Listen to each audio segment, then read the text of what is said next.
Salam, salam sejahtera bagi kita semua. Saat ini Anda sedang mengikuti program Pena Inspirasi dari Gereja Masehi Advent hari ke-7 Uni Conference Indonesia Kawasan Timur. Bacaan kita hari ini diambil dalam buku Kebahagiaan Sejati bab 3 dengan judul Pertobatan. Banyak orang beragama secara pikiran saja, seolah-olah dalam bentuk satu peribadatan, sedang hatinya tidak dibersihkan. Biarlah doamu seperti berikut. Jadikanlah dalam aku suatu hati yang suci ya Allah, dan baharuilah dalam aku suatu hari yang teguh. Mazmur 51 ayat 12. Jujurlah terhadap dirimu sendiri. Jujur dan tulislah serta teguh. Seolah-olah hidupmu yang fana ini diancam bahaya maut. Inilah masalah yang harus diselesaikan di antara Allah dan jiwamu sendiri. Diselesaikan untuk selama-lamanya. Pengharapan yang direka-reka tidak lebih daripada akan mendatangkan kebinasaan jiwamu saja. Pelajarilah firman Allah dengan penuh doa.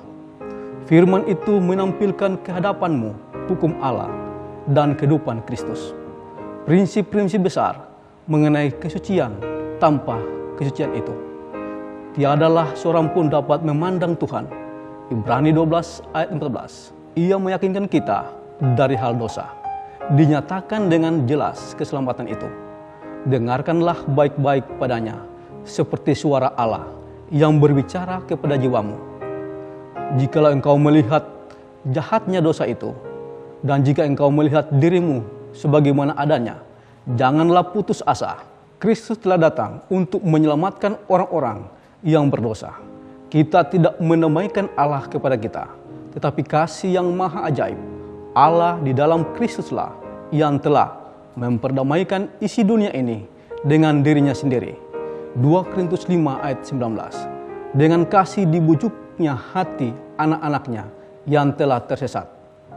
Tiada orang tua di dunia ini yang begitu sabar terhadap kesalahan-kesalahan dan dosa anak-anaknya seperti kesabaran Allah terhadap orang-orang yang diusahakan untuk menyelamatkannya. Tiada bujukan manusia yang lebih lembut daripada bujukan terhadap orang yang melanggar. Tiada bibir manusia yang pernah mencurahkan kelembutan yang melebihinya kepada orang-orang tersesat daripada yang dilakukannya.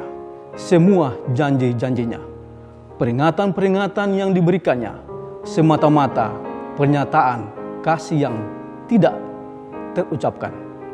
Apabila setan datang mengatakan padamu bahwa engkau adalah seorang yang besar dosanya, pandanglah kepada juru selamatmu dan bicaralah mengenai pengorbanannya. Itulah yang dapat membantu engkau memandang kepada terangnya. Akuilah dosamu, bahkan katakan kepada musuh itu bahwa Kristus Yesus sudah datang ke dalam dunia ini, menyelamatkan orang berdosa, dan engkau pun dapat diselamatkan oleh kasih-Nya yang tiada taranya.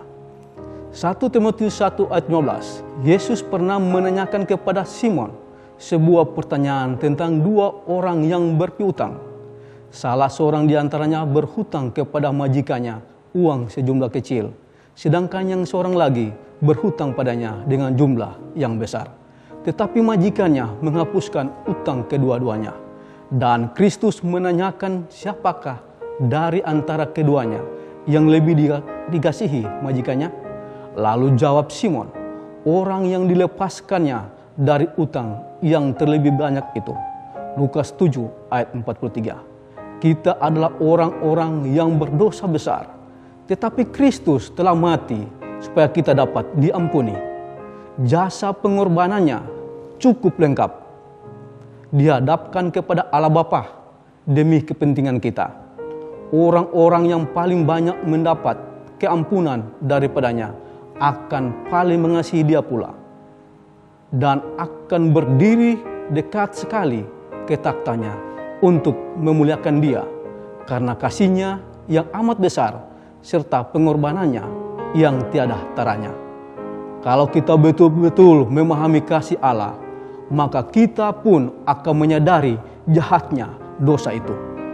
Apabila kita melihat panjangnya rantai yang telah diturunkan untuk kita, apabila kita memahami sesuatu dari hal pengorbanan yang tiada batasnya, yang telah dilakukan Kristus demi kita, maka hati pun akan diluluhkan dalam kelembutan dan penyesalan. Demikianlah bacaan kita untuk hari ini. Semoga kita diberkati melalui tulisan Pena Inspirasi.